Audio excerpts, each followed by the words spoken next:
Nanga ikintu bita agasuzuguro ntabwo ngiye kano kandi twaza kuri kamera tukereka abantu ko tumeze neza twamara gushotinga ugahita utangira kumbwira amagambo mabi nk'ibyo uriya mwana ibintu yankorera ejo bundi nza mu Rwanda. yowe Bogari noneho ibintu byasohotse cyangwa se byagiye hanze guys, ku bantu mudukurikira kuri channel yacu ibintu byagiye hanze biratangaje. Ngo abantu mwari muzi uyu musore bita Yowe Bogari ngira ngo hari amakuru, sinzi niba hari amakuru mwumvishe ko yongeye gutandukana n'ura mukobwa bita Roxa. Ngo amakuru ari hanze na amakuru yuzuye, ntago ari yandi wenda avugwa ngo nkuko twakoze ikiganiro ejo ku makuru ya Bruce Melody na Prate, ariko uyu munsi nabwo amakuru yuzuye yagiye hanze, nimushaka ndaza kubahereza ikiganiro.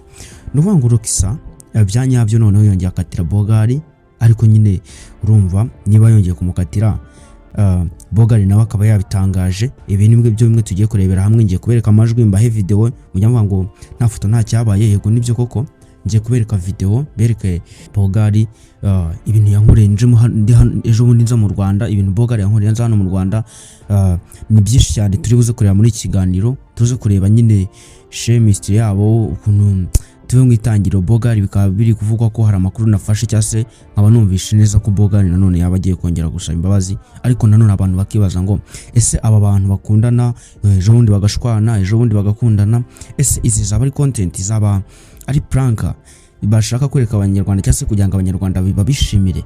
Ngira ngo ababonye ibiganiro bigiye bitandukanye mwabonye ko uwitwa Irene Murinda haba ari we wabonze byeruye Bogari, ngira ngo amagambo menshi yarayavuze ati nakuguraga ibiryo, izo ni stories zagiye zivugwa abantu murabizi. Ibyo nibyo tugiye kurebera muri iki kiganiro, turebe ngo intandaro cyase itangira ryo gushwana nanone inshuro ya kabiri ryavuye. Ariko nanone ukarebuka abani nanone Bogari asabye imbabazi inshuro ya gatatu, nanone hari ikintu abanyarwanda bamugaye.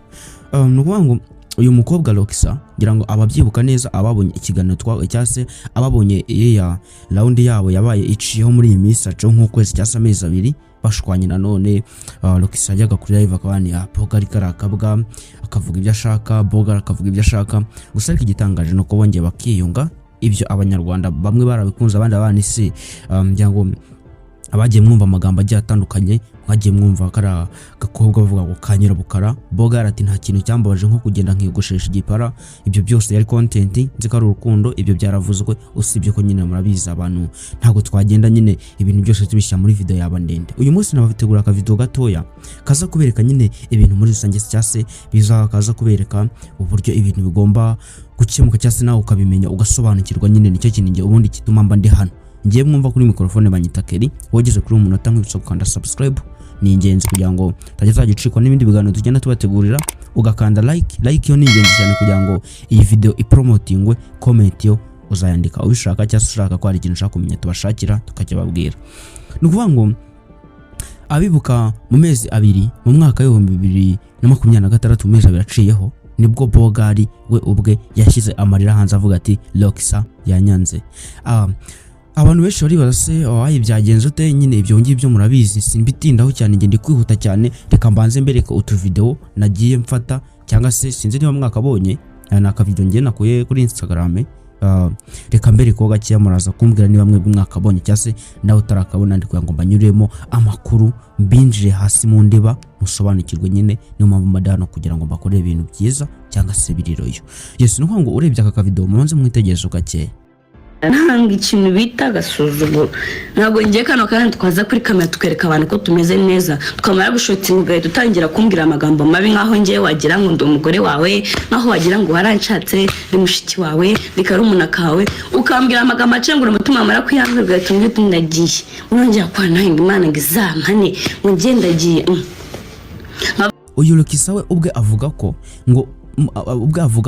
ngo nawe ngagira urukundo. Gusa ariko nanone ugasanga dutekereje neza dusanga Bogari uwitwa Yowe Bogari birashoboka ko atazi gutereta cyangwa se akaba atazi gufata neza abakobwa cyangwa se akaba atazi gufata neza abakunzi, kuko ngo ikintu cya mbere mu birakaza Roxa nuko uko byagenda kose ngiyo bagaragaje urukundo mu banyarwanda, ariko ngo bamara gushutinga Bogari akamubwira nabi akamufata nyine bitandukanye nuko babigaragaje. Roxa akibaza ati ese Bogari ntago ndi umugore wawe, wayi kubera icyo wamfata gutya. Ibyo nabyo biri mu bintu bibangamira Roxa. Ariko se nanone tukibaza ngo niba Bogari ari gukora amakosa tubyita mistake, tukibaza bizagenda gute, ese ibi bintu bigiye kongera bikure gusa. Ariko nanone dutekereje iminsi icacu iminsi 3 baciye iminsi 3 iyi nkuru igiye hanze, usibye ko natinze kuyikorana nabanje kuyaheza ya Bruce Melody na Pirate, ari nacyo kiganiro tuza kugarukaho nimugoroba uyu munsi kugira ngo rero kukibona kandi subscribe tubahereza amakuru yuzuye update. Pirate we yivugiye ibyabaye, reka tureke kuvanga amasaka n'amasakaramentu nkomeze mbakore ikiganiro cyanyu, ubwo no kubiberaho akabanga ku kiganiro taturi busore ku mugoroba saa 10. Nuvuga ngo tubigenekereje turibaza ese ubu ibi bintu bigiye kongera bibi kwa kundi, urabona byajemo akajagari bizama akaduruvayi, nubwo sinzi niba barashakaga views aba likers, ibyo ni ibintu tugomba gutekereza. Gusa ariko nanone utekereje urebye yo Bogari uburyo yarize kuri round ya mbere, ni abantu mubwira ubwo kuri round ya mbere turibaza gose nagamarira nk'ayangara yo gusa ko byagenda kose uri umuhungu akundaga Lokisa, ahubwo tukibaza kubera iki Lokisa mujya avuga, aravuga ni yewe Bogari kubera iki twashwana, ahubwo akirwa afata telefoni agahamagara mu rugo agira ibiki. Ariko nanone wareba Bogari ukareba nanone nubwo ari umuntu ukuze, ariko nanone ugasanga n'umwana mu mutwe. Yihangane ku kiganiro niba mvuze naba mbabarira cyase namwe mubare mutanyumva nabi, nge mpamvu mbivuga gutyo niyengeye. Nuvuga ngo buriya nk'umugabo ugomba gufata umwanzuro ufatika, ariko uko mbibona kose Bogari umwanzuro yawufashe, kuko ibya Jamie Statu namuha ikiganiro, ariko urabona ko bidapanitse cyane, kuko muze ndi kuri account ze nta kintu rapostinga kivuga kuri ibyo. Sinzi niba amakuru ari gusa ko ntago ari ibihuho, ko byagenda kose inkuru ni yanyayiruze kuko ni Lokisa, kandi icyo kiganiro kimaze iminsi 3 yakoze live. Ni ibintu na amakuru afitwe byanyabyo, kandi urabona muri iyi minsi bagiye Uganda. Impamvu muganga amakuru na nyayo nuko yavuze ngo mbere yuko tuva Uganda tugigera mu Rwanda hari ibintu nkore bitanshimishije. Icyo nicyo nk'abantu tugomba guhera tukareba niba amakuru yizewe. Gusa ariko nanone uyu Lokisa hari byinshi agiye agarukaho, usibye ko nanone ntaba uploadingira ikiganiro kandi ntanasubiramo amagambo yavuze kugira ngo basi mubashe kuba mwasobanukirwa birambuye. Sinzi niba gusa ariko ndaza kubaha link ibageza kuri video ni mubishaka namwe mubibone, cyase munyandikire kuri WhatsApp, ndaza kubaha numero baheze iyo video kugira ngo mubashe kuba mwasobanukirwa neza byuzuye namwe mufata amakuru anya. Gusa ariko nanone ntago navuga ngo amakuru yuza ari full, ntago azigera agaragara kubera ko uko byagenda kose tuzagenda tubuzuriza amakuru yuze, kandi nta nubwo byamara icyumweru bitarajya hanze ibintu cyase ngo bigaragare ku mirongo igiye itandukanye. Urabizi Bogari ntago ajya apfusha, kereka iyi nshuro naba yapfushije. Gusa ariko nanone icyatumye nza hano ntago ari kuvuga ngo dutinde cyane, ahubwo no kugaya Bogari Lokisa ndabagaye cyane mbikuye ku mutima, nkuko nabandi bantu benshi abagaya. Kuko niba uri umusore ukiruka nka ku mukobwa gutyo, wenda reka tubare niba umukunda byanyabyo byuzuye, gusa ariko umukobwa aragusuzuguye bishoboka, si ukuguteranya cyase so wenda mutaza kunyumva mukagira ngo ibiganiro nkora no guteranya abantu. Oya, ntago ari guteranya abantu, nge mbasha kugira umuntu inama ubasha kumva. Kuko urebye bura umukobwa ukwise imbwa kuri live akagutuka mu gashwana, imbwa bura nubwo warengera, nubwo ndi wowe mukobwa uri hano cyase umugabo uri hano, ndagira ngo nkwibutse cyase umugore none arengera gutuka n'umugabo cyase umusore mukundana, then hari ikizere cyase hari igitekerezo cy'uko wenda nyuma yazasemba bazo kazimuha, jya wirinda kuvuga ijambo ngo urimbwa, kuko imbwa ni ijambo ry'igisuzuguriro cyane, ni ijambo risuzugurika. Buri mugabo wese atihanganira kwakira ijambo kuvuga mu imbwa nyine umuca amazi bishoboka, nimushwana basi mujye mugirinda. Gusa ariko ibyo byose yewe Bogari n'ukundaga Lokisa ntago yabitinzeho, we abani ntago yigeze yibuka kuri ibyo ngibyo, nta nubwo yigeze abyitaho cyane. We icyo arashize imbere n'urukundo n'umutima. Gusa ariko nanone uko bigaragara kose, ngewe nsoza ikiganiro nihuta cyane, uko bigaragara kose Bogari ntago azi gutereta, nta nubwo azi gufata neza abakobwa, kuko mu byo Lokisa yagarutse ndaje mbimvisho gakeya. Yagiye avuga ko nyine turumva nawe ubaye uri Lokisa, yarya nabivuga tubaye uri ngewe ntago wakunda urukundo rutarujya rwanyarwo, nanjye ndi umuntu uko byagenda kose. Ariko Bogari amfata nabi. Ati amufata nabi gute?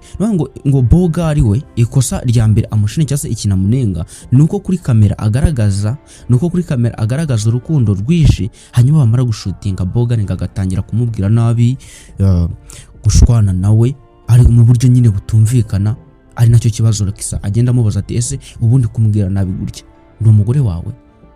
ibyo bigaha intandaro Lokisa avuga ngo n'undi dutandukanye. None ikindi kintu Bogari ngo yitwaza nuko ngamuvuga ngo batari kumwe ngo Lokisa ngo ntaho yagera ngo ahita ngagwa, nyine urumva bapingana, urumva Bogari abamwereka uburyo ki Bogari ari we wamuzamuye, Bogari ari we umufite aka kanya ngatamufite, ubwo nyine nka kwa kundi ngo waturekura twagwa, ngira ngo iryo sengesha abarizi murarizi. Ubwo mbese Bogari abashaka kugaragaza ko cyangwa abashaka kwereka Lokisa ko ngo yamurekura akagwa. Ibyo ni ibintu Lokisa we ubwo yagarutse avuga ni ngiye ntago nakishimira kuba umuntu yamfata akamfata nk'ari we ungize cyangwa se ari we geno ryanjye cyangwa se kuzamuka kwanjye akaba ari wabiteye. Ibyo byose nyine ni ibintu nyine biba bisa nkaho bishyiraho umuntu igisuzuguriro n'ikibazo gikomeye kuri we. Nawe uri kubyumva umuntu akavuga ni igufashe cyangwa se ninjye wakuzamuye, n'ubu ngubu tubaye dutandukanye wahitugwa.